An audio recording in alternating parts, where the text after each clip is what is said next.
Listo.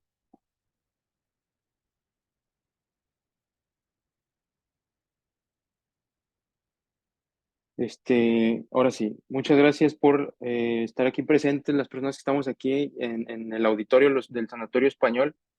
Agradecemos también al Sanatorio Español nuevamente por las facilidades que nos dan de utilizar sus instalaciones y agradecemos en esta ocasión a la doctora Rosa Lireles Careño Zúñiga, que es nuestra ponente el día de hoy. Hoy tenemos la sesión de SOMEL correspondiente al mes de abril y pues teníamos que hacerlo ad hoc al mes del niño. Este, Vamos a tener hoy el honor de la participación de la doctora Escareño con el tema prioridades en el paciente pediátrico politraumatizado. Les voy a platicar un poquito de la doctora Escareño. Ella es médico pediatra, egresada de la Universidad Autónoma del Estado de México. Está acreditada por el Consejo Mexicano de Certificación en Pediatría. Además, tiene un diplomado en urgencias pediátricas realizado en 2022-2023 por la Universidad de Anáhuac del Norte. Es proveedor e instructor de BLS y PALS por parte de la American Heart Association. Además, es profesora titular del módulo de urgencias pediátricas de la Residencia Médica de Pediatría de la Clínica del IMSS 16 y tiene una maestría en nutrición clínica pediátrica por la Universidad Cardenal Herrera Valencia y asesor de lactancia materna por APROLAM. Entonces, doctora Escareño, bienvenida. Muchas gracias por apoyarnos y le cedemos aquí el micrófono.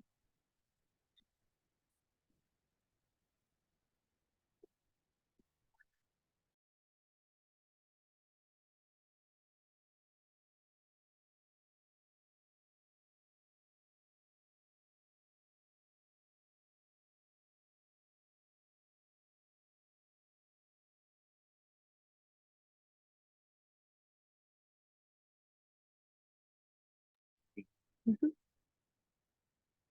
Hola, buenos días. Pues hoy vamos a hablar de un tema que ciertamente no es nuevo. No vamos aquí a descubrir el hilo rojo o el hilo negro, no sé cómo se diga, del trauma pediátrico. Simplemente vamos a hacer un recorrido por lo que es el manejo del paciente pediátrico víctima de trauma.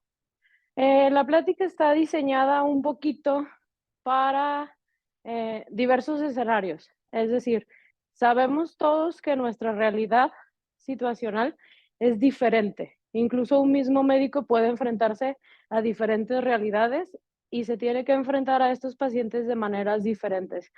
Todos lo sabemos, no es lo mismo atender a un paciente en la sala de urgencias del Sanatorio Español que atenderlo en la Clínica 16 del IMSS o el ISSSTE, la Secretaría de Salud o cualquier otro hospital eh, privado de la ciudad, o incluso no es lo mismo atender un paciente en el turno matutino, vespertino, nocturno o jornada acumulada. Entonces, cada médico debe de ser capaz de decir, esta es mi situación en este momento, así voy a abordar a estos pacientes, pero siguiendo una línea, ¿sí? Entonces, yo siempre les digo a los residentes que el trauma pediátrico es como el Museo Papalote del niño. Toca, juega y a lo más importante, aprende. ¿Y cómo vamos a aprender? Pues preguntando, ¿sí? Casi siempre cuando pensamos en urgencias pediátricas pensamos en esto, ¿sí? O en esto, que es lo más frecuente. Afortunadamente, urgencias pediátricas, casi la mayoría de nuestros motivos de consulta van a ser enfermedades respiratorias, enfermedades gastrointestinales, fiebre, ¿sí? Pero los que estamos día a día en urgencias, sabemos que quemaduras, politraumatismos, no son nada infrecuentes en nuestras salas de urgencias. Todos los que estamos aquí, supongo que todos los que estamos conectados en Zoom también, estamos en contacto o estamos trabajando diariamente en las salas de urgencias. Y si bien estos escenarios son poco frecuentes, sí los vemos, ¿sí? A todos nos pasa seguramente que escuchamos que se acerca una ambulancia, escuchamos que llega la ambulancia y lo último que queremos, incluso yo, es que sea una imagen de estas, ¿sí? Y si es una de estas, menos, ¿sí? Entonces, pero tenemos que estar preparados porque todo médico que esté en una sala de urgencias, sin importar si es pediatra o no es pediatra, si es urgenciólogo o no es urgenciólogo, por el simple hecho de estar en una sala de urgencias, el paciente espera que le resuelvas, ¿sí? Y no podemos quedarnos de manos cruzadas diciendo, es que yo no soy pediatra, es que yo no soy urgenciólogo, yo no sé qué voy a hacer. Entonces, sí, como les decía, las urgencias pediátricas, lo más frecuente son las diarreas, dolor abdominal, las crisis asmáticas, pero si vemos, el cuarto lugar es el paciente politraumatizado. Entonces, no es tan infrecuente que nos lleguen a nuestras salas. Y muy importante, la principal causa de mortalidad en nuestros niños en México es el trauma pediátrico, ¿sí? En los menores de 1 a 4 años es el 7.5%. Si se fijan, lo viene catalogado en el INEGI como accidentes de transporte, pero en las demás causas entran politraumatismo, quemaduras. Aquí solamente se refiere a los de tráfico. Si nos vamos al grupo de 5 a 14 años, esto se incrementa hasta un 16.4% o más, porque aquí solamente hace referencia a accidentes de transporte. Pero todos los que tenemos niños sabemos que el trauma pediátrico no es nada más por accidentes de tráfico. ¿Cuántas veces no nos llegan a las salas de urgencias este tipo de pacientes? ¿Sí? Y videos como ese hay muchos, que ya se cayeron del resbaladero, que ya se cayeron de la cama, que se colgaron de no sé dónde. Entonces, todo eso es trauma pediátrico, ¿sí? Y no está catalogado o no está clasificado en esa estadística como tal, solamente nos lo dejan como otras causas, ¿sí? Enfrentarse al paciente pediátrico es bastante complejo, empezando porque tenemos muchos protocolos y al momento que estás ahí en urgencias, dices, ¿qué tengo que hacer? ¿Cómo voy a abordar a este niño? ¿Voy a usar un reneo? ¿Voy a usar un stable? ¿Voy a usar un BLS? ¿Un PALS? ¿Sí? ¿Qué voy a hacer? ¿Cómo voy a abordar a mi paciente? Y tengo que saberlo porque dependiendo de la edad del niño, la situación, la patología, yo tengo que saber qué voy a escoger. Entonces, en este caso estamos hablando de paciente pediátrico víctima de trauma. Entonces, el protocolo que debemos de seguir es el PTLS o bien MARCH, que ahora ya es MARCH DEF. ¿Sí? Entonces, atención integral al trauma pediátrico. Como les comenté, esto no es nuevo. Vamos a basar esta plática prácticamente en estos dos artículos, que son los que lo describen aquí en México a mayor detalle. No son nuevos, ¿sí? Pero la reanimación de los pacientes víctimas de trauma tampoco es nueva. Entonces, como introducción, ¿qué es un politraumatismo? ¿Sí?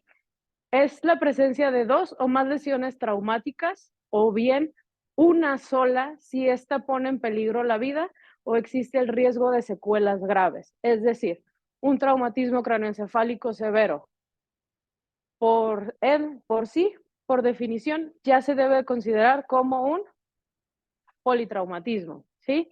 Y el paciente pediátrico nos va a representar una dificultad extra y es que ¿cómo suelen caer los niños? Así como está esta imagen, ¿sí?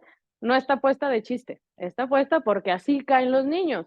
¿Por qué? Porque su centro de gravedad, su punto más pesado es la cabeza. Entonces, se caigan de donde se caigan, prácticamente la caída va a ser de cabeza, ¿sí?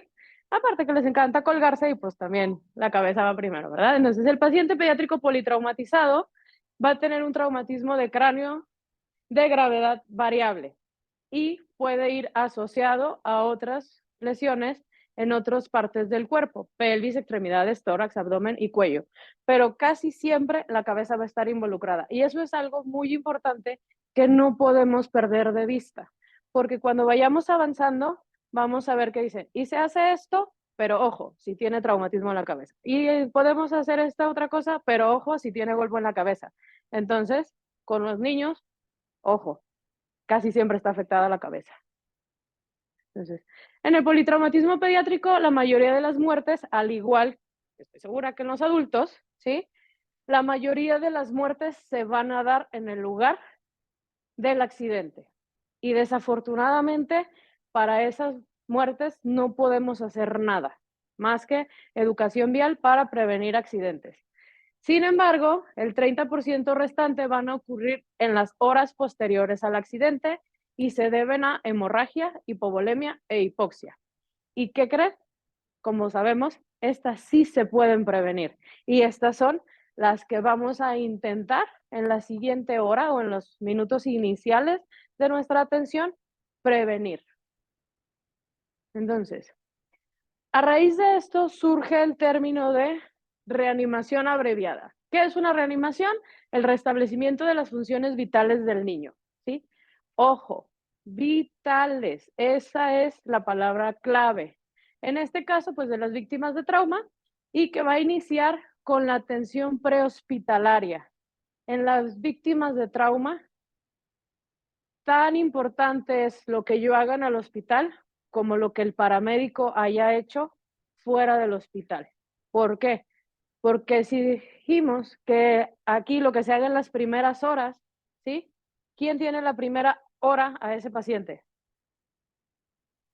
Los paramédicos muchas veces son los que tienen más contacto con esos pacientes. Entonces, esta cascada de eventos de coagulopatía, acidosis, hipotermia, hipoglicemia, hipoxia e hipocalcemia, que antes la conocíamos como el triángulo de la muerte, la pentada de la muerte, la no sé qué letal del trauma, es la cascada de eventos que queremos evitar, porque finalmente esto va a ser lo que va a matar a nuestro paciente ya estando en el hospital. Entonces, como les decía, esto no es nada nuevo, está descrito desde las décadas de los 70, inició originalmente en escenarios militares, en escenarios de guerra, pero poco a poco se ha ido modificando para adaptarlo a las salas de urgencia y en especial a las salas pediátricas. Entonces, las indicaciones de reanimación de control de daños va a ser, incluye más de 2 lesiones a órganos o sistemas y se pone en peligro la vida, reanimación, control de daños, ¿sí?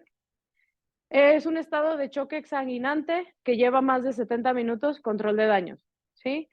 Hipotermia, acidosis o coagulopatía ya presente en el momento en que tenemos a nuestro paciente, control de daños. Inhabilidad para detener la hemorragia o bien, esto es muy importante, hemorragia o se sospecha que la hemorragia es intraabdominal o intratorácica, entonces necesitamos una reanimación de control de daños. ¿Por qué? Porque si la hemorragia que estoy teniendo es por una amputación en la pierna, le pongo un torniquete y la controlé.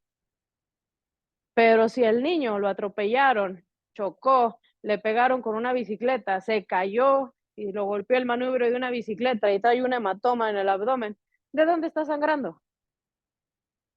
Del vaso, del hígado, en algún lugar del abdomen, ¿sí?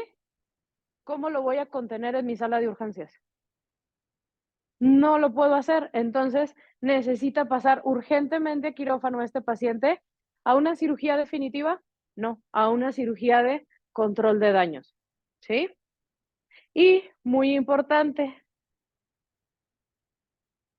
pacientes menores de 5 años, control de daños. Simplemente mi paciente tiene 4 años, 3 años, necesito hacer una reanimación abreviada. El abordaje clínico que vamos a tener con estos pacientes no es diferente a lo que se hace en todas las urgencias pediátricas.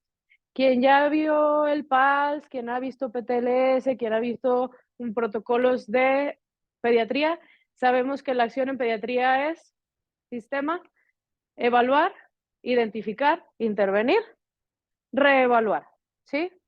Y en el caso de trauma, tenemos evaluación general, que es con nuestro triángulo de evaluación pediátrico, la piedra angular de las urgencias pediátricas. La evaluación primaria, que aquí sí va a cambiar. ¿Por qué? Porque la evaluación primaria en PALS es de una forma y la evaluación primaria en protocolo MARCH es de otra forma, ¿sí? Pero lo vamos a ir desglosando poquito a poquito. Entonces, evaluación general. Dijimos, triángulo de evaluación pediátrico. Desde aquí, yo ya sé qué paciente necesita atención inmediata, ¿sí? Y este triángulo, ¿quién lo hace y quién lo debe dominar a la perfección? Todo personal que esté en urgencias, en especial enfermería. Y este triángulo lo debería de conocer incluso las personas que están en recepción, que sí lo hacen, ¿sí? Porque este es el que llamamos el diagnóstico de camión, el diagnóstico que surge a la vista, ¿sí? A cualquiera que le llegue una mamá con un niño en brazos que esté inconsciente, que se ve blanco y aparte le esté escurriendo sangre, pues no necesito preguntarle más cosas para saber que ese niño está grave, ¿o sí? Ese niño tiene automáticamente los traslados y vamos para adentro, ¿sí? ¿Qué le tengo que hacer? Todavía no sé, pero algo le tengo que hacer a ese niño, no lo voy a dejar en la sala de espera esperando, ¿sí? Llegan con un niño, llore y llore y llore, pero Rosita, que se pelea con la mamá, que si le ponen el celular se calma. ¿Ese niño necesita atención urgente de inmediato? No, ese niño tal vez me puede esperar un poco más. ¿Se fijan cómo es el diagnóstico de nada más te veo? ¿Sí? Aquí yo no le he tomado signos vitales. Y puede ser que cuando pase al otro que viene llorando le tome la temperatura, traiga 40. Ay, ¿sabes qué? Ya vente para acá, ya ahora sí te tengo que atender. ¿Sí?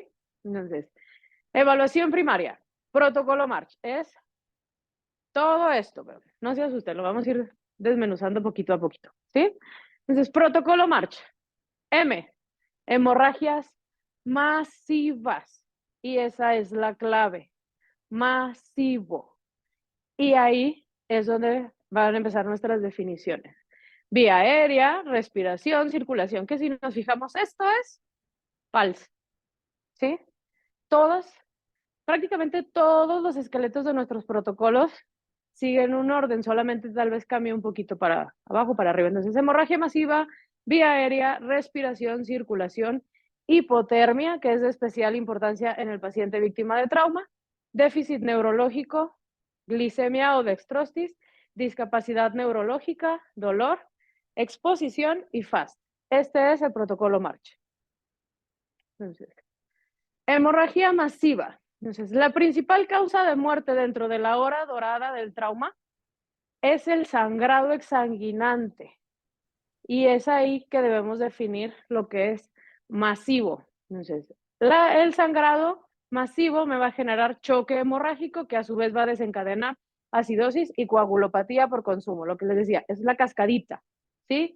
Por lo tanto, esta es mi prioridad. Por eso es la principal letra de este protocolo. Controla la hemorragia. Si no controlamos el sangrado, no vamos a poder estabilizar ese paciente. Entonces, control rápido, eficaz y eficiente, ¿sí? Entonces, el manejo de la hemorragia es prioridad máxima. ¿Cómo voy a determinar que es una hemorragia masiva? ¿Sí? Porque me llega el niño y yo veo sangre por todos lados. Ah, sí, pero resulta que es una herida aquí y que está sangrando y sí se ve muy aparatosa, pero ¿cómo está el niño? Estable.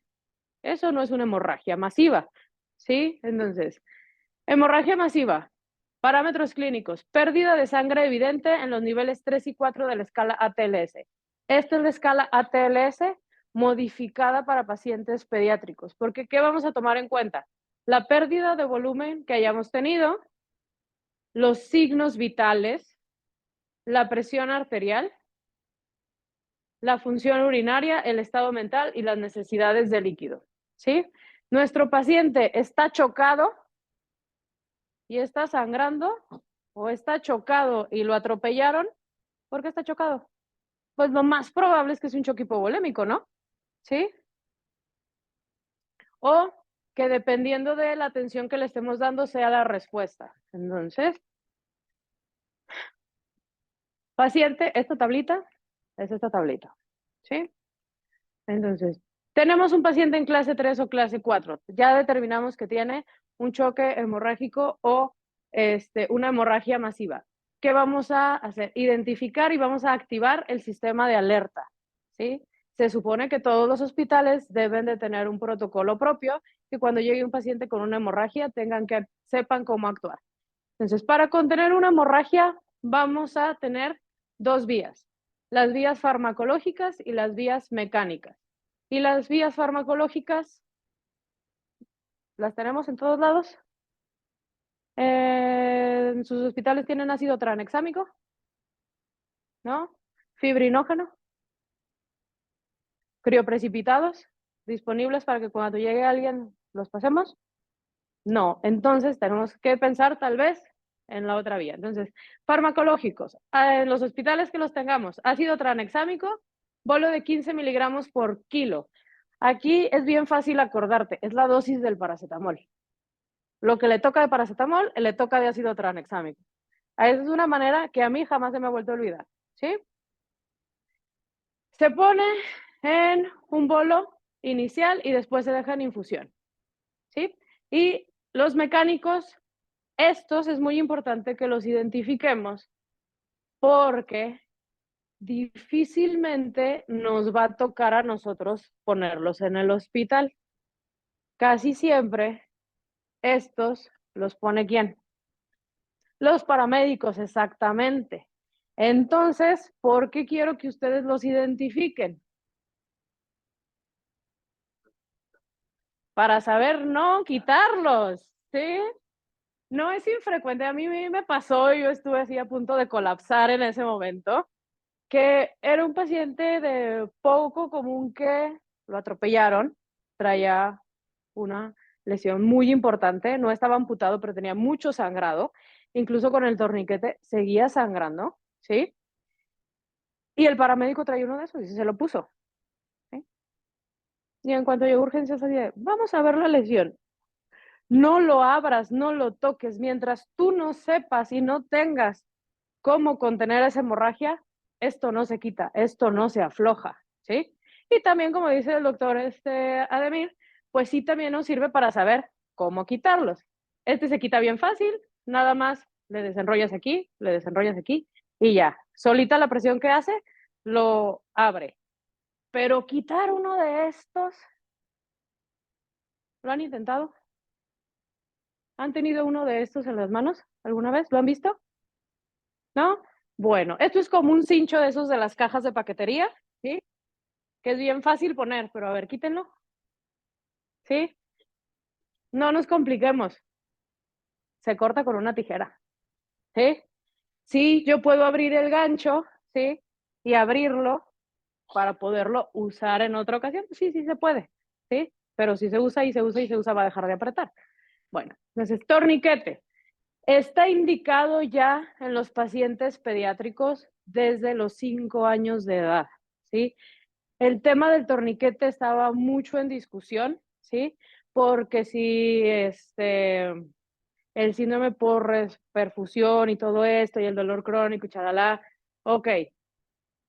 Se ha visto en Estados Unidos que tienen mucha experiencia en trauma y tienen mucha experiencia en trauma pediátrico por otro tipo de cuestiones, ¿sí? Se ha visto, y esto lo estudiaron, hay que decirlo, en escenarios de balaceras, ¿sí? Esto está bien descrito a raíz de la balacera, perdón, los tiroteos en el maratón de Boston, ¿sí? Y se dieron cuenta que la diferencia entre poner y no poner un torniquete representa salvarle la vida al paciente, ¿sí? Y los que más se resistían en algún tiempo eran los traumatólogos. Los traumatólogos usan algo que también se llama isquemia en las extremidades cuando van a hacer cierto tipo de cirugías. El principio del torniquete es prácticamente lo mismo, entonces hay que ponerlo. Entonces, los puntos claves en el paciente pediátrico incluyen: el proveedor no debe dudar en aplicar torniquetes en víctimas pediátricas. De hecho, este y este se usan a partir de los 12 años de edad y este está diseñado para niños de 5 a 12 años. Entonces, no hay que dudar en usar torniquetes y muy importante, si ya lo trae puesto, no se lo quitemos hasta que sepamos cómo vamos a contener, hasta que tengamos un plan para esa hemorragia, ¿sí? Apriete hasta que cese el sangrado. En cualquier amputación traumática total o parcial, se debe aplicar un torniquete independientemente del sangrado, ¿sí? Cuando el tiempo y la situación lo permitan, se debe realizar una prueba de pulso para corroborar si está bien colocado o no ese torniquete. Muy bien, entonces esa es la M. ¿Sí? Pasamos a la vía aérea. Entonces, el paciente politraumatizado siempre se debe considerar como una vía aérea difícil. Y aquí es muy frecuente que contemplemos la vía aérea pediátrica como una vía aérea difícil. Y no, la vía aérea pediátrica solamente es una vía aérea chiquita, ¿sí? Pero el paciente pediátrico víctima de trauma siempre lo debo considerar como una vía aérea difícil. ¿Y esto qué me representa? Que yo debo de tener en cuenta que no cualquiera puede intubar a uno de estos pacientes, que si este paciente tiene una vía aérea permeable en ese momento, mejor la mantengo así, no me meto en problemas si no es esencial intubarlo en ese momento, porque luego nos llegan pacientes víctimas de trauma, de que están en paro, que están chocados, y luego pensamos así, tubo, ¿sí? Y esa no es la prioridad. Entonces, la obstrucción de la vía aérea es la principal causa de mortalidad evitable en el paciente politraumatizado. Entonces, aquí volvemos a lo que decía al principio. Eh, mi conciencia situacional. Mi paciente está inconsciente, tengo que proteger esa vía aérea. ¿Por qué va a ser que se va a obstruir? Porque la lengua va a caer hacia la faringe y me lo va a bloquear. Entonces tengo que prever que eso va a pasar. Paciente consciente puede tener sangre, vómito, cuerpos extraños, dientes, edema, restos alimenticios, porque la gran mayoría de los pacientes víctimas de trauma son pacientes previamente sanos, ¿sí? Entonces, probablemente acababa de comer, lo atropellaron, vómito. Desde el punto de vista práctico y de eficiencia, en esta primera fase hay que reconocer 3 alertas y no podemos perder de vista esas alertas. Alerta cervical, alerta del estado de conciencia y alerta de la vía aérea. Dijimos que el paciente pediátrico víctima de trauma siempre o casi siempre vamos a tener compromiso de la cabeza. Y si hay compromiso de la cabeza, debo de considerar que el cuello o la columna cervical van a estar comprometidos también. Y aquí es muy importante que no perdamos nunca de vista esto. Los niños, en especial los lactantes menores de 2 años, tienen una hiperlaxitud en todos sus ligamentos del cuello. Eso que permite que prácticamente la cabeza haga esto, regrese, se seccione la médula y usted no encuentre ningún huesito lastimado, que no haya ningún dato de lesión ósea aparente. Entonces usted dice, no, se siente bien, la radiografía se ve bien, ¿sí? Nada más hay un poquito rectificado, quítale el collarín. Entonces, en los pacientes pediátricos en especial, si son lactantitos, hasta no tener un estudio de imagen, tomografía, resonancia, que me compruebe que no hay compromiso a nivel medular, lo ideal es no retirar el collarín, ¿sí? Y entonces eso conlleva a que cuando yo voy a tener que intubar a este paciente, tengo que tener un plan, ¿sí? ¿Alguien intubado con un collarín puesto? ¿Con un collarín de estos puesto? Pero un adulto. Y es difícil, ¿sí? La gran mayoría de las veces, ¿qué hacemos? Abrimos o retiramos collarín, porque hacer esto es muy difícil. Y si aparte le agregamos que nuestros niños están cabezones de atrás, eso de por sí a un niño le tienes que saber acomodar la cabeza según la edad que tenga. Ahora imagínense con este collarín. Entonces, ¿qué voy a hacer con esa cabeza para proteger ese cuello? ¿Sí? Voy planteando mis situaciones.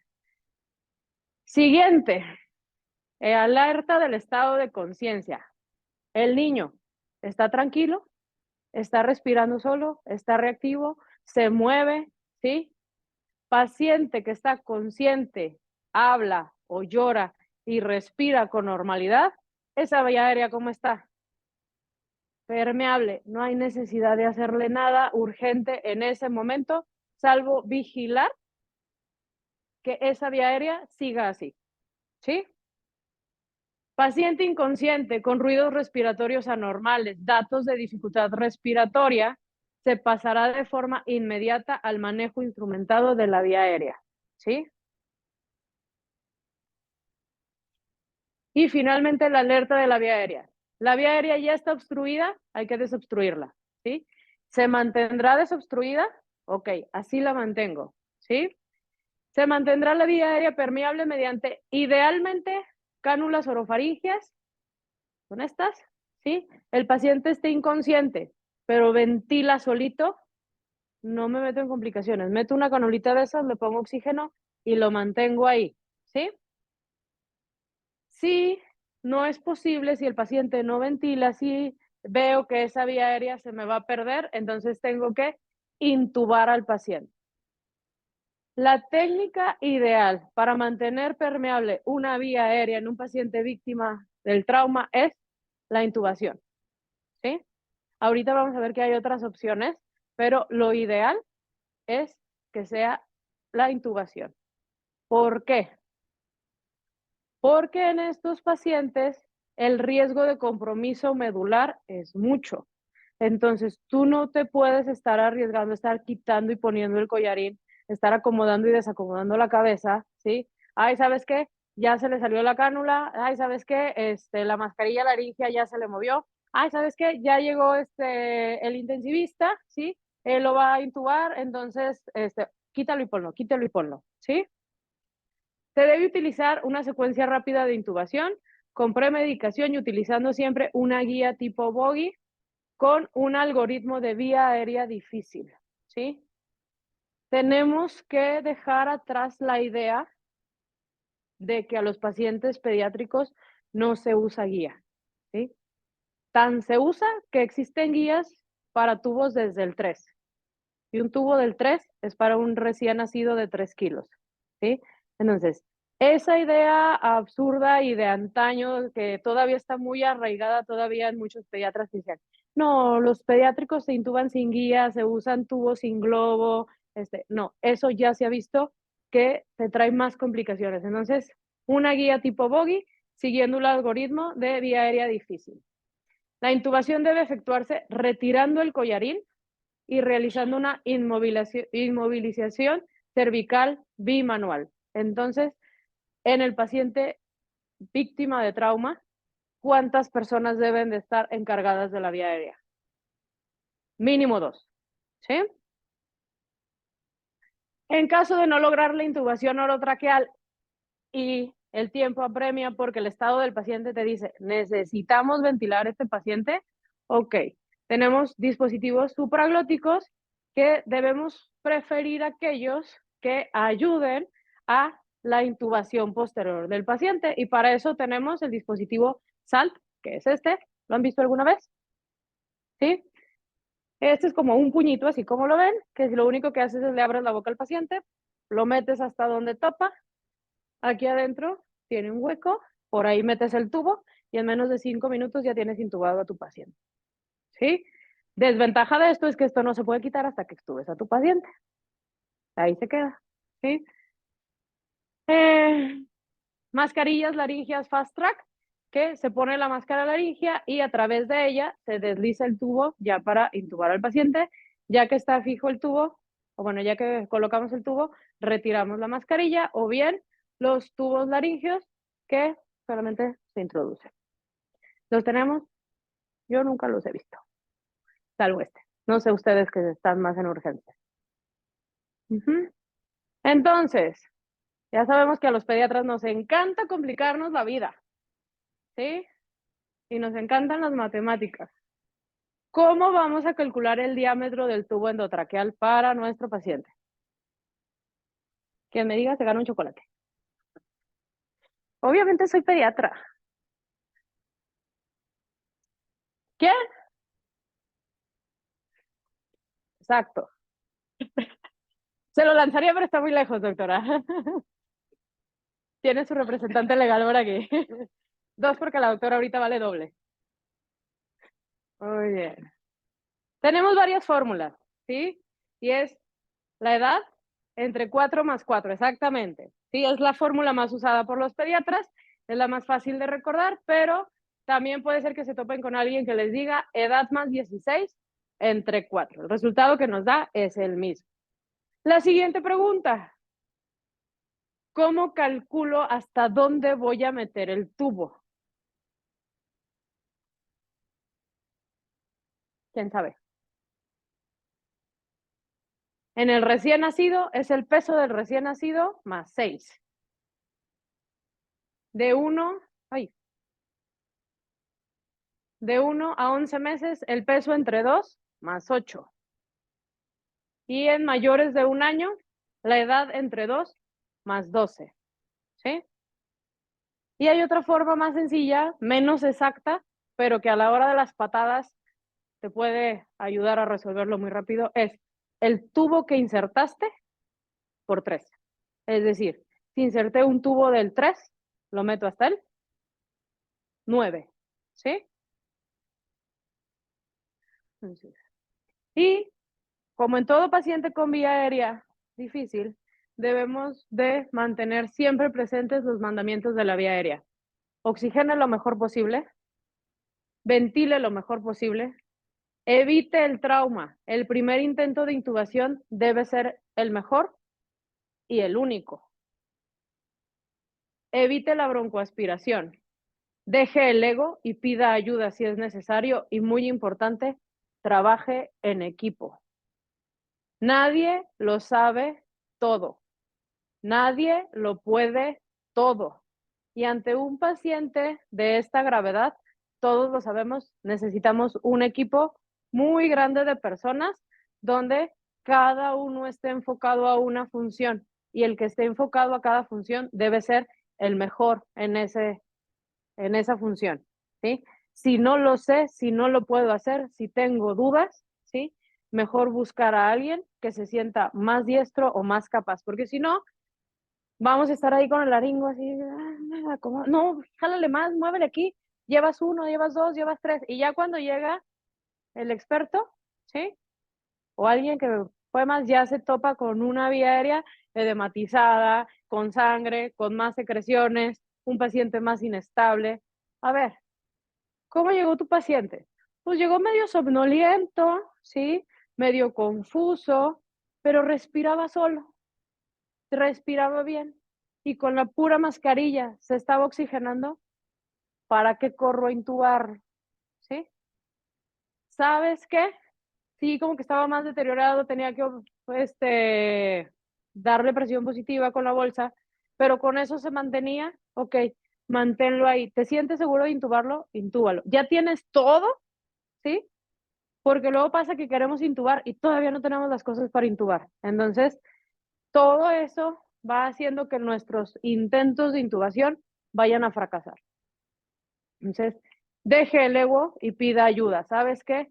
No, ya vi cómo está esta vía aérea, no voy a poder. ¿Sabes qué? Yo siempre he batallado con neonatos. Odio intubar neonatos porque batallo mucho para intubar neonatos.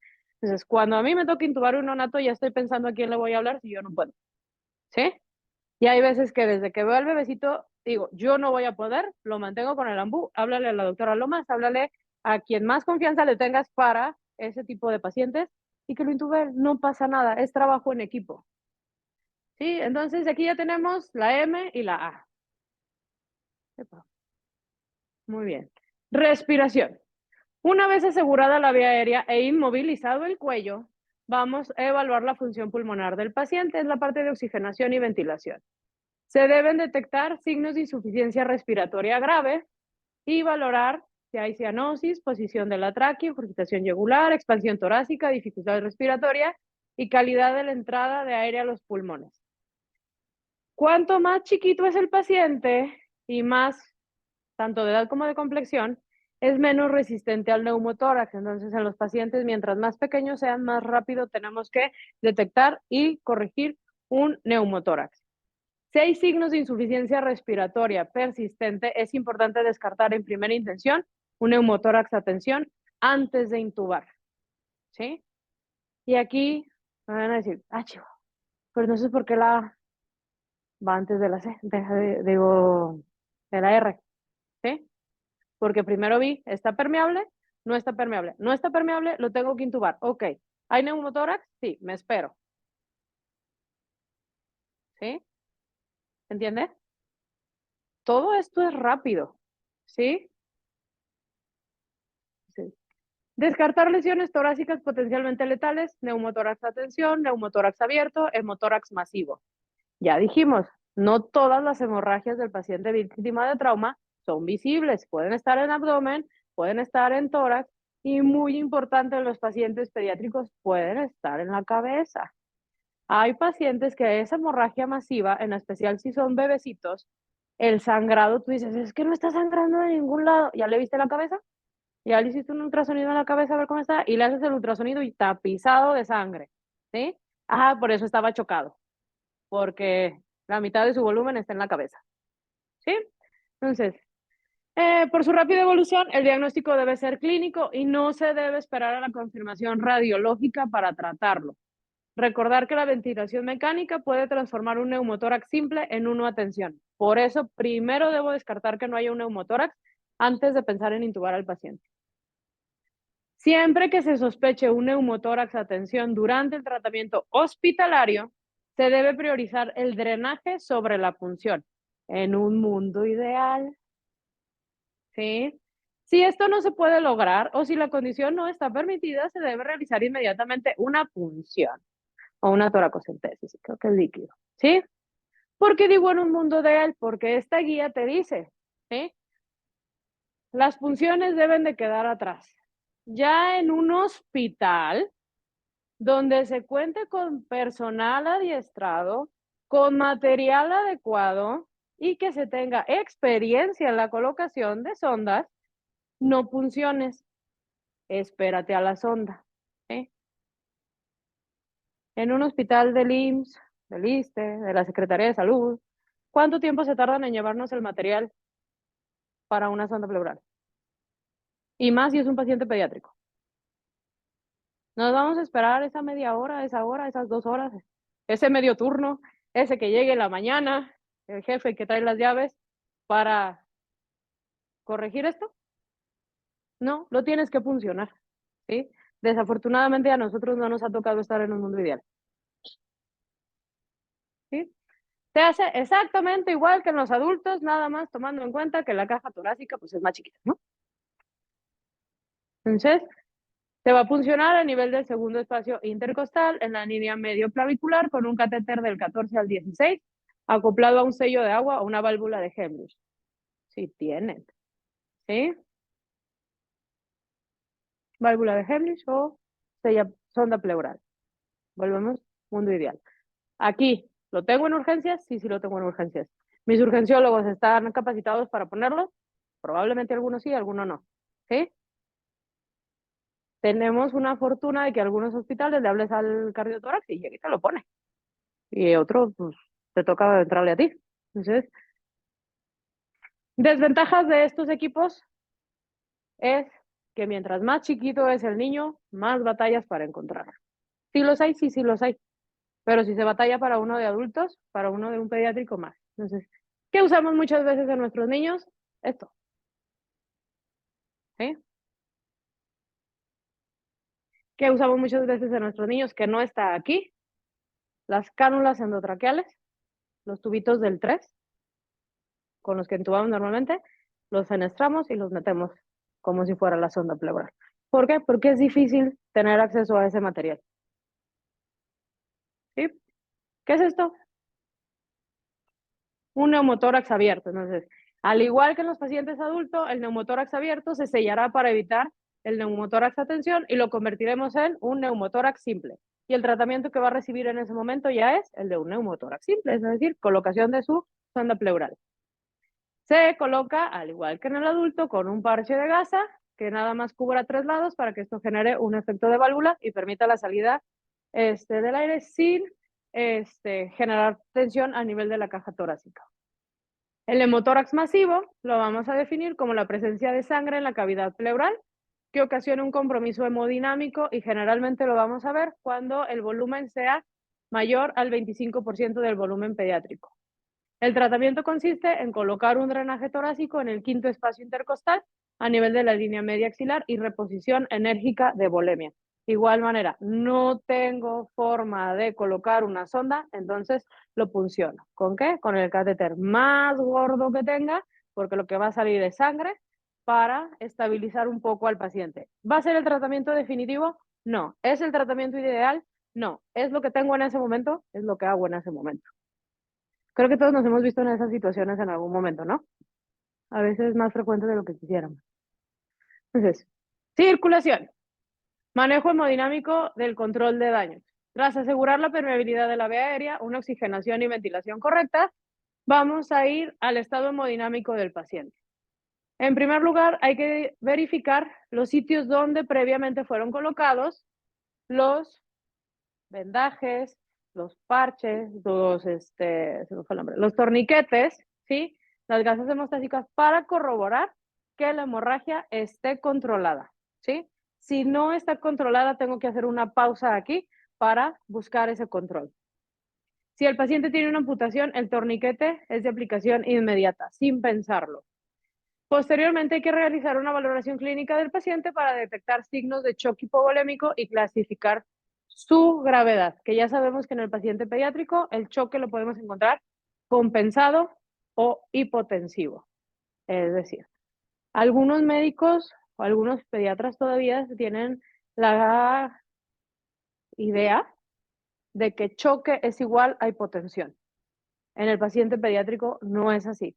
En el paciente pediátrico va a desencadenar primero toda una gama de mecanismos de compensación para evitar morirse, ¿sí?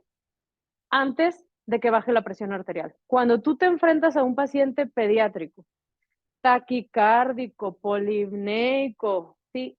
Hipertenso, ese paciente está chocado, ¿sí? Estás echando mano de todo lo que tiene para no morirse.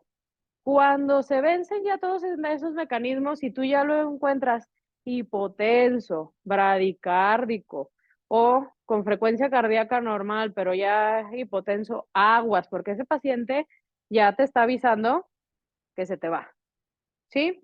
Entonces, choque compensado o hipotensivo.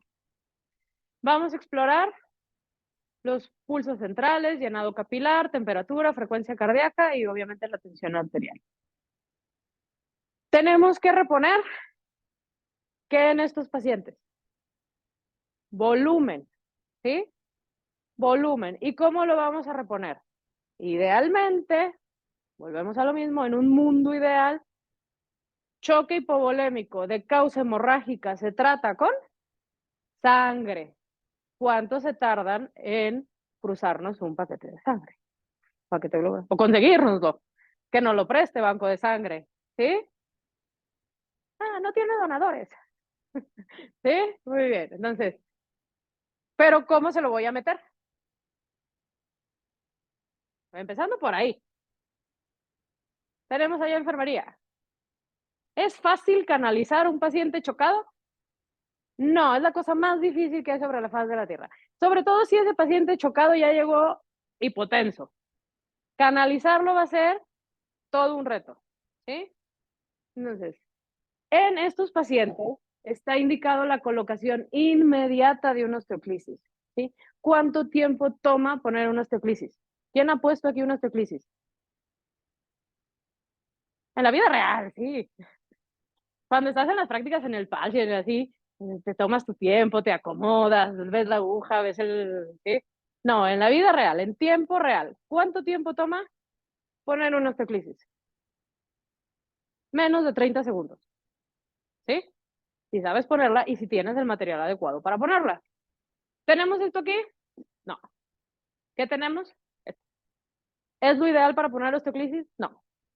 Pero como todo lo demás, es lo que hay, ¿sí? Entonces, este puede ser que lo encontremos porque se suele usar también para procedimientos oncohematológicos. Entonces, aunque su función es ser una osteoclisis, ¿sí?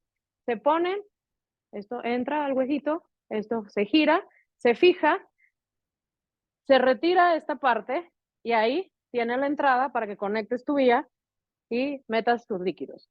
Por esta vía, por la vía intraósea, se puede pasar todo. Sangre, medicamentos, aminas, todo. Este es un dispositivo que es como estas lancetas de los glucómetros, que nada más le aprietas y ¡pum! Sale la aguja, ¿sí? No, sí las hay en México, nunca las he visto en los hospitales. Este es el sistema Arrow, que es una belleza. Simplemente lo pones, ¡pum! Es como un taladro, exactamente, ¿sí? ¡Pum! Lo pones, aguja para neonato, pediátrica y adulto, ¿sí? Trae su sistema de fijación, una llave de 3 vías y listo. ¿Lo tenemos en nuestras clínicas? La realidad es que no. Y no son caros. La cuestión es que, ¿cuántas veces se han visto en la necesidad de poner intraóseas? A lo mejor más de las que se han dado cuenta, pero así, real. Yo el año pasado, estando en la clínica 71, puse 4 y ninguno era paciente víctima de trauma, era por otras cuestiones. Pero en realidad no es algo tan frecuente, entonces, pues como que no lo consideran el tenerlo. Y en cambio, esto sí lo tenemos en todas nuestras clínicas. También hay que conocerlo porque no todos son iguales. No todos los pulsos tienen calibres que te permiten que atraviese el hueso, ¿sí? Y que por ahí, por ese, se me fue el nombre de, ay, la aguja metálica que trae el catéter, ¿sí? Que pase por ahí sangre, porque es muy chiquito, ¿sí? Pero hay otros que sí son más gruesos. Aquí también tenemos que usar el 14-16 French, el más grueso que tengas. Y en nuestros pacientes pediátricos lactantitos muchas veces lo ponemos con agujas amarillas. ¿Es lo ideal? No, repito, no es lo ideal, pero es lo que hay muchas veces, ¿sí? Consejo, si lo vamos a hacer con un punzo, olvídense de esta parte, cara el estilete, ya me acordé, ¿sí? De que lo pones, ya quedó, sácale el estilete. No, porque cuando entra el hueso, el estilete rompe el hueso y el yelco se abre. Entonces, ¿qué es lo que debemos de dejar en el hueso? El estilete. Por eso es que necesitamos que tenga un diámetro suficiente para poder pasar por ahí volumen, ¿sí? ¿Eso se va a quedar ahí indefinidamente? No. Esto es nada más algo transitorio. Lo ideal es que esto no dure más de 48 horas. Y si lo pusimos con esto, probablemente no nos va a durar ni 4 horas. ¿Sí? En especial si llega y ya se voló. ¿Sí? Entonces, ¿pero qué me permite hacer? Me permite pasarle volumen, me permite transfundirlo, me permite iniciarle las aminas para mejorar el estado hemodinámico del paciente y entonces sí poder canalizar 2 vías al paciente, ¿sí? Y aquí son 2 vías de gran calibre. Todos nuestros punzos nos dicen, ay la masa, ¿sí? ¿Cuánto mililitros puedes pasar? ¿Sí? Porque luego queremos al paciente chocado, pues nada más le voy a poder poner uno de estos. Y quiero pasarle 1 litro para 1 hora. ¿Pasa o no pasa, muchachas? Allá en enfermería. Con un amarillo yo le puedo pasar 1000 para 20 minutos. Métele a la bomba. No pasa, ¿sí? Y si pasa, ¿qué va a pasar? ¡Pum! Se va a reventar y vas a perder tu vía. Entonces, muy importante y regresamos a los conceptos que hemos dicho antes. Trabajo en equipo y en el equipo tenemos enfermeras y tenemos enfermeras calificadas en la gran mayoría de los casos, ¿sí? Las enfermeras de urgencia, las enfermeras pediátricas son expertas en esto. Entonces, la que sabe, sabe, ¿sí? Si la enfermera te dice que a ese paciente no le va a entrar un naranja, no estés empeñado en que le pongan un naranja, ponle una intraósea, porque la que está viendo las venas, porque la que está intentando canalizar, porque es la responsable de tomarte la vía, te está diciendo que no te va a dar para eso en ese momento, ¿sí? ¿Sí o no? ¿Sí? Entonces, enfermería es quien mejor está capacitado para la selección del catéter. Entonces, escúchenlas y déjenlas canalizar. Doctor, le tomé una vía, pero es un amarillo aquí en el dedito. Ay, eso no me sirve para nada. Sí te sirve. Le puedes poner por ahí los medicamentos, ¿sí? Le puedes poner otras cosas. No quieras transfundirlo por un dedito, ¿sí? Y menos si le vas a pasar un paquete globular, ¿sí? En 20 minutos se encarga. No va a pasar, ¿sí? Entonces, no se puede, ponga una intraósea. ¿Cuántos intentos máximos? 2. ¿En cuánto tiempo? 30 segundos. ¿Canalizamos 2 vías en 30 segundos, muchachas? Y miren que aquí tengo, yo creo que la mejor canalizadora de este hospital. ¿Sí? Lo logramos. Y con pediátricos. Y con pediátricos. ¿Sí? Lo logramos en 30 segundos 2 días en paciente chocado, con todo el caos que se genera. Ponle una intraósea. ¿Sí? ¿Qué vamos a tener de nuestra intraósea o de nuestra vía? Muestras de sangre. ¿Para qué? Para todo. ¿Sí? Y aquí es muy importante. Ya lo canalicé. Fue difícil de canalizar. No le tome muestras de ahí. Métale líquido, transfúndalo, busque otra vía y de la otra vía, ¿sí? Tome las muestras. Porque mi prioridad en ese momento no es saber cómo trae la hemoglobina, que seguramente en la inicial la va a traer normal. Hasta la del día siguiente es donde voy, o horas más tarde voy a ver cambios. ¿Sí? Entonces, prioridad, tener una vía para administrar volumen. Estándar de oro para el manejo del choque traumático hipovolémico, sangre reconstituida. ¿La tenemos? No.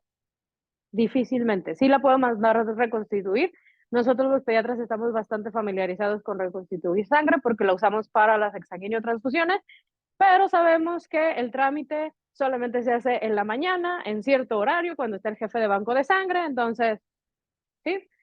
Entonces, transfusión masiva balanceada en base a las guías PTLS y ATLS. Ay, no lo tengo por aquí. Voy a regresar un montón. Porque el protocolo de transfusión masiva es este. Pensé que sí se los había puesto. Menor de 50 kilos, paquete globular, 20 mililitros por kilo. Doctora, le toca 1 litro, le toca 1 litro. ¿Sí? Transfusión masiva, hemorragia masiva. ¿Sí? No estoy con el paciente que está sangrando porque trae una cortada. No, esto es masivo, es el paciente que está chocado. Plasma, 20 mililitros por kilo y plaquetas, 20 mililitros por kilo. Relación 1, 1, 1. Significa que le voy a pasar esto, más esto, más esto. ¿Sí? Paciente mayor de 50 kilos, 6 concentrados eritrocitarios, 600 mililitros de plasma o un pool o una féresis plaquetaria completa. ¿Sí? Ese es el protocolo de transfusión masiva. Lo encuentran con algunas variaciones, pero básicamente es eso. Y muy importante, no le tengan miedo a pasar sangre a modo de carga, porque el paciente lo necesita. Luego dejamos transfusiones, el paciente tiene una hemorragia masiva y le dejamos una transfusión de un paquete globular para 3 horas. Con furosemida a la mitad para que no se nos encharque. Si hay datos de shock, la reposición de líquidos para mejorar la hemodinamia. No tengo sangre, entonces, ¿qué le voy a poner? ¿Sí? Solución hipertónica al 3%, de 5 a 10 cc por kilo, en dosis de 20 minutos. ¿Sí? Estas podemos, bueno, no sé en adultos, la verdad el mundo de los adultos me resulta un poco desconocido. Pero la solución hipertónica los pediatras la usamos mucho para lo que es el traumatismo cranoencefálico, ¿sí?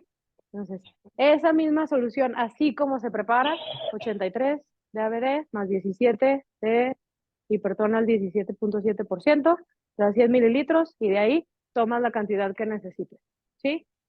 Para evitar el fenómeno de reperfusión, y de no haber esta opción, nos vamos a nuestra tercera opción, que será con solución salina al 0.9%, 20 mililitros por kilo, igual a dosis de carga de 20 minutos. Las cargas se pasan de 15 a 20 minutos. ¿Sí? Entonces, opción ideal, sangre. No hay sangre, hipertón. No puedo conseguir hipertón, entonces, solución salina. ¿Sí? Y aquí vamos a ver un puntito extra para la solución hipertónica, porque ya dijimos que el paciente pediátrico víctima de trauma casi siempre va a tener comprometido traumatismo craneoencefálico de grado variable. Entonces, solución ideal para ese tipo de pacientes, solución hipertónica.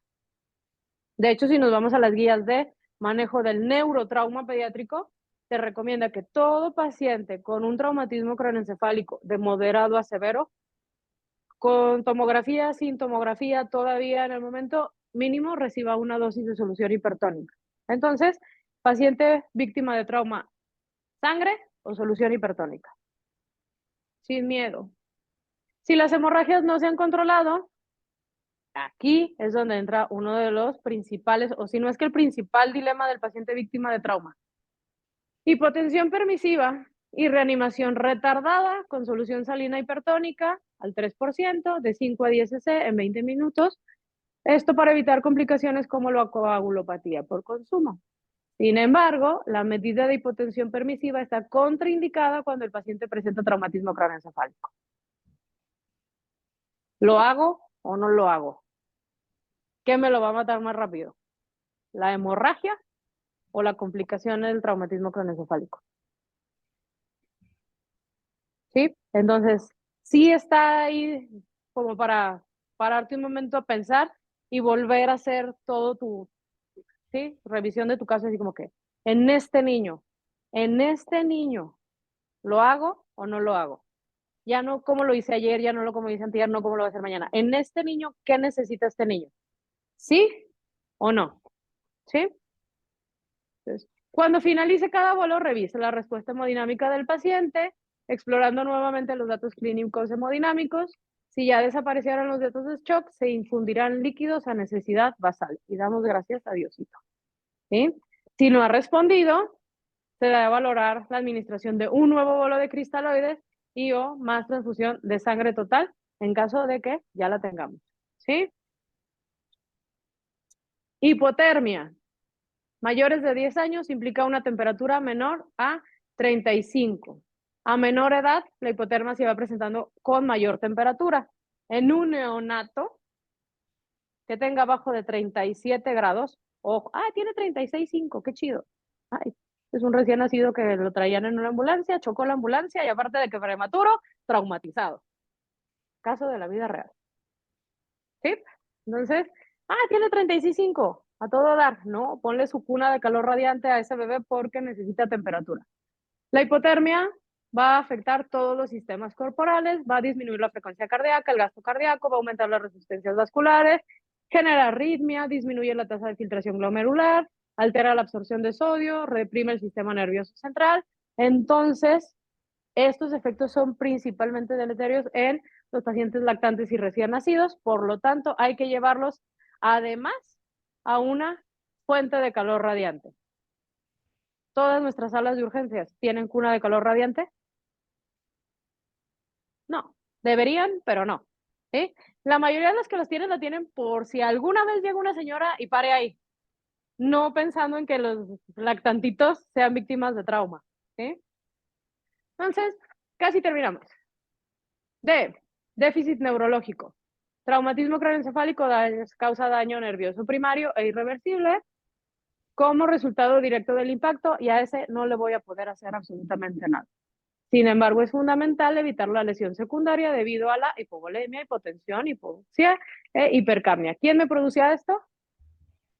En el trauma, el sangrado. ¿Sí? Por eso la importancia de controlar el sangrado. Entonces, vamos a evaluar pupilas, escala de respuesta pediátrica ABDI y la escala de Glasgow. Paciente pediátrico, víctima de trauma, lo ideal en el momento inicial es el ABDI. ¿Por qué? Porque solamente vamos a ver, el paciente está alerta, responde a las indicaciones verbales, responde al dolor o está inconsciente. Y esto me da una relación directa con lo que es el Glasgow. Está alerta, puedo suponer que tiene un Glasgow de 15. Verbal, de 13. Dolor, de 8. Inconsciente, de 13. Y ya sabemos que de aquí para acá, ¿qué tengo que hacerle al paciente? De 8 en abajo. Intubarlo, ¿sí? Entonces, si el paciente tiene una puntuación menor de 8, se ve intubado. El paciente solamente responde al dolor, ya estás preparando tu tubo.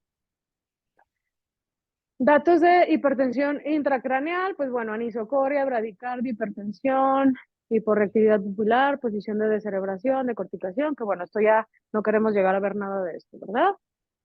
Destrostis. Nuestros niños, en especial Los neonatos, los lactantes necesitan glucosa, grandes cantidades de glucosa en su vida. Un paciente pediátrico con hipoglucemia o con hiperglucemia puede tener alteraciones cardíacas, respiratorias, neurológicas. Entonces, siempre a todo paciente hay que medirle la glucosa. Tip, no solo de trauma. Paciente recién nacido que llega a urgencias, lo primero que hay que hacerle es medirle la glucosa. ¿Sí? Pero ese es un protocolo aparte. Ver el dolor. Tu paciente está taquicárdico, tu paciente está agitado, tu paciente está molesto. ¿Ya le pusiste algo para el dolor? Porque a lo mejor sí está chocado, pero no se ve tan grave el sangrado, porque está así. ¿Ya le pusiste algo para el dolor? Trae amputada una pierna, trae un moretón aquí en el abdomen del tamaño del mundo, ¿sí? Eso duele, ¿sí? Lesión en el cráneo, hay que buscar signos de que pueda haber algún compromiso a nivel craneal y lesión a nivel del globo ocular. Exposición es el último paso de la evaluación primaria, sirve como preparación para la segunda evaluación y vamos a revisar de pies a cabeza, por delante y por atrás. Al paciente víctima de trauma hay que desnudarlo, ¿sí? Revisarlo todito, ¿sí? Y también hay que cuidar su integridad. Una vez que lo hayamos explorado, tápenlo, por favor. ¿Sí? FAST es de las letras que se le agregaron al protocolo, ¿sí? No es diferente a cómo lo realizan ustedes en adultos. Vemos ventana subsifoidea, ventana hepatorrenal, espacio renal, ventana suprahepática, correderas parietopólicas bilaterales, pelvis. Algunos valoran tórax, derrame pleural, neumotórax, vaina del nervio óptico, transcraneal, transfontanelar. Todo se hace también en pediatría. Lo único que cambia, y por eso no nos metimos aquí en más problemas, es los valores. Porque como todo en pediatría, vamos a decir, de recién nacido a un mes, esto es lo normal. Y así, y son tablas y tablas y tablas y tablas enormes que ahorita no acabaríamos de ver. ¿Sí?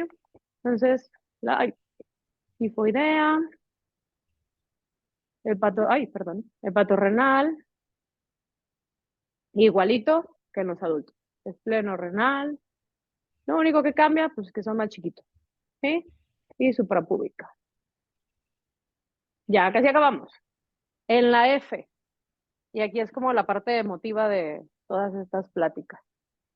No se nos puede olvidar la familia, ¿sí? La familia debe de recibir informes en privado. No se valen informes en el pasillo, ¿sí? Lo más claros y realistas posibles, pero con la mayor compasión posible. ¿Por qué? ¿Quién tiene niños aquí? Sobrinos, amigos, ahijados, vecinos, niños que estimamos. Dijimos que las víctimas de trauma generalmente son niños sanos, niños que estaban jugando con la pelota en el parque y se atravesaron y los atropelló un carro. La mamá está preparada para todo, menos para que le digan que su niño se murió. ¿Sí o no? O que su niño va a quedar con secuelas. La peor noticia que va a escuchar su mamá en su vida la va a recibir de ustedes. ¿Creen que merezca que se la den en el pasillo de un hospital rodeado de gente donde todo el mundo así como que, ¿sí? Ay, mira cómo está llorando la señora? No, hay que darle su espacio, su privacidad y muy importante, hay que estarle informando en todo momento. La señora, el señor, la familia llegan con la niña que se cayó de la cuatrimoto. Caso real. Con el niño que estaba brincándose un barandal con sus amigos, se le atoró el pantalón, ¿sí? Se fue para atrás y se cayó de cabeza. Llega de una fiesta de Año Nuevo con dos hermanitos que se robaron la moto del tío y se estamparon con un árbol. Todos casos reales. ¿Sí o no? ¿Sí? Entonces, esa familia en menos de una hora ya le cambió su realidad para siempre. Entonces, debemos mantener informado. El papá llega y pone en sus manos a lo que más ama en la vida, ¿sí? Y lo siguiente que sabe es que sale el doctor y le dice, tu hijo se murió. Nadie está preparado para escuchar eso, ¿sí? Entonces, si yo veo que el panorama es malo desde que llega, se lo tengo que decir al familiar, ¿sí? No le puedo decir, se va a morir, aunque yo sepa que muy probablemente se va a morir. No se lo puedo decir así, ¿sí? Tengo que irlo preparando. Y la preparación no dura 3 horas. Ay, no, ya se murió, pero espérate, porque déjalo ahí conectado un ratito en lo que le voy diciendo a la mamá. No, desde que llega señora, la situación es muy grave, las posibilidades de que fallezca es mucha, ¿sí? Y desde ahí en la mente del papá, de la mamá, van dimensionando la gravedad. Cuando tú solamente sales y dices, ya se murió, o sea, es una cubetada de agua fría. Entonces, tenemos que pensar en esto también y terminamos. ¿Cuánto tiempo nos debe de tomar hacer todo esto?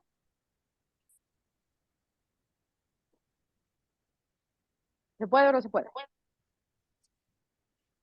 Sí, se puede, ¿sí? Obviamente, voy a regresar.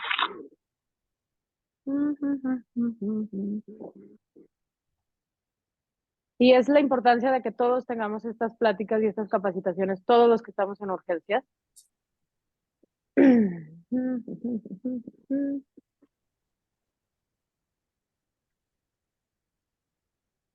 Obviamente,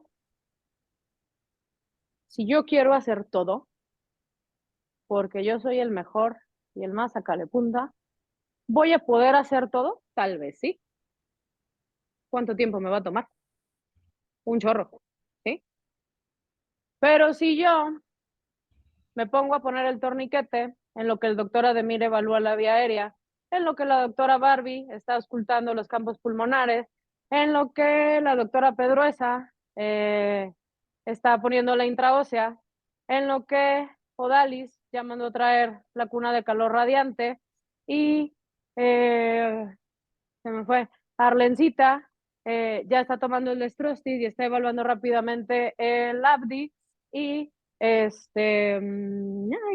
perdón, ya no conozco más. Anabel ya trajo el Fast. ¿Me puedo tardar 10 minutos en hacer todo esto? Sí, porque colocar un torniquete, ¿cuánto toma? Menos de un minuto. ¿Lo han colocado alguna vez? El del cincho nada más se agarra y ¡pum! Un jalón. ¿Sí? El otro es un poco más tardado porque hay que jalarlo, hay que enroscar, hay que hacer eso. Esos movimientos que hice son los que involucran una colocación de un torniquete. ¿Cuánto me tomó? ¿Sí?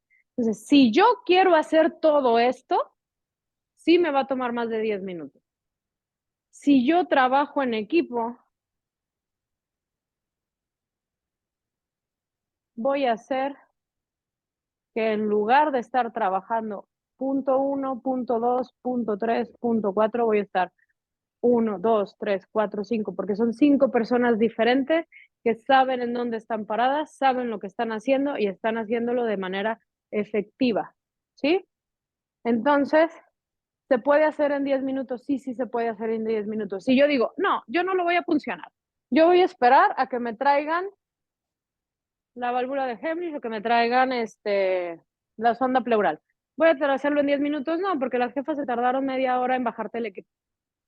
Porque el de almacén no estaba y entonces en lo que te trajeron, lo dieron de baja, se dieron cuenta si el paciente estaba censado en una cama o si estaba en admisión continua, si todo eso.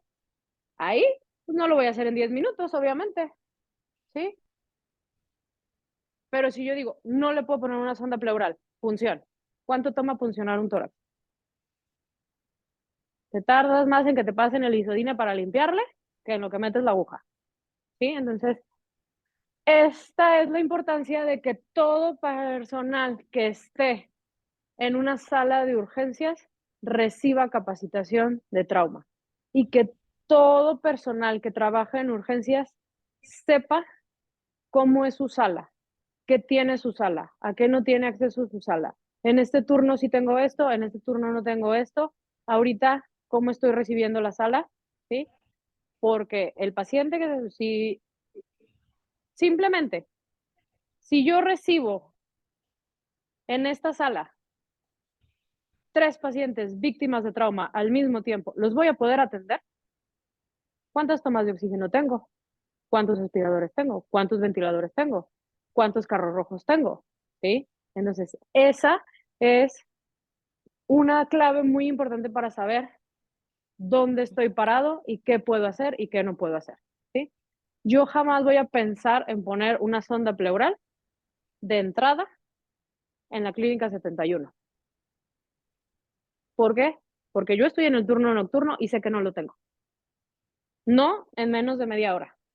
Tal vez sí me lo consiguen a lo largo de la noche si el doctor Ibarrecha le habla a la 16 y entonces y se hace toda su...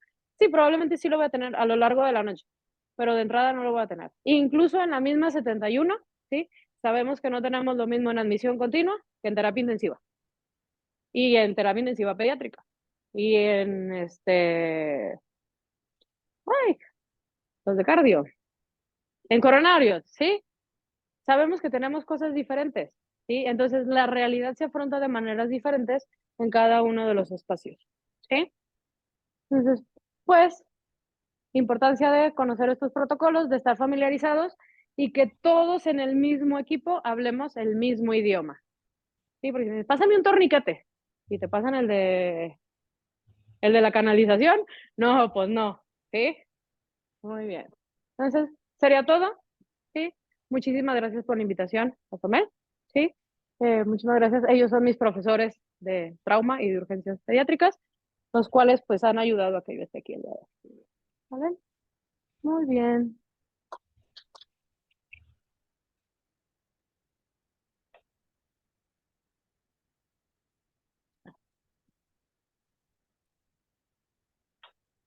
Pues la doctora, no sé si alguien tenga alguna pregunta para la doctora. De las personas que están en Zoom, si tienen una pregunta, creo que hay dos preguntas para leérselas ahorita a la doctora.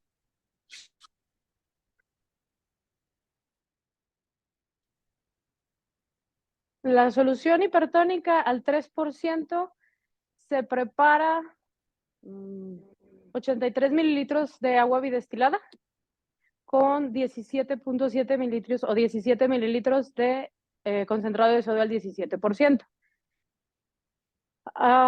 Obviamente va a haber momentos en que necesitemos volúmenes mayores. Lo único que hacemos es multiplicar esa relación por el número de veces que lo necesitamos. Va a necesitar 400 mililitros el niño, entonces preparo 500. Esa relación la multiplico por 5 y de ahí tomo el volumen necesario, ¿sí? Yo idealmente lo que hago es preparar volúmenes de 100 mililitros, 500 mililitros o de 1 litro, dependiendo lo que calculo que se va a necesitar y dependiendo la cantidad que tengamos en el hospital.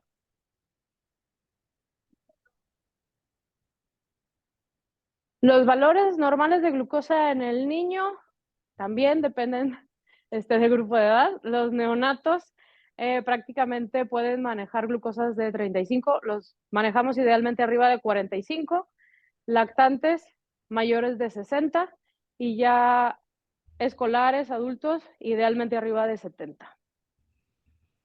¿Sí? ¿Alguien tiene una pregunta?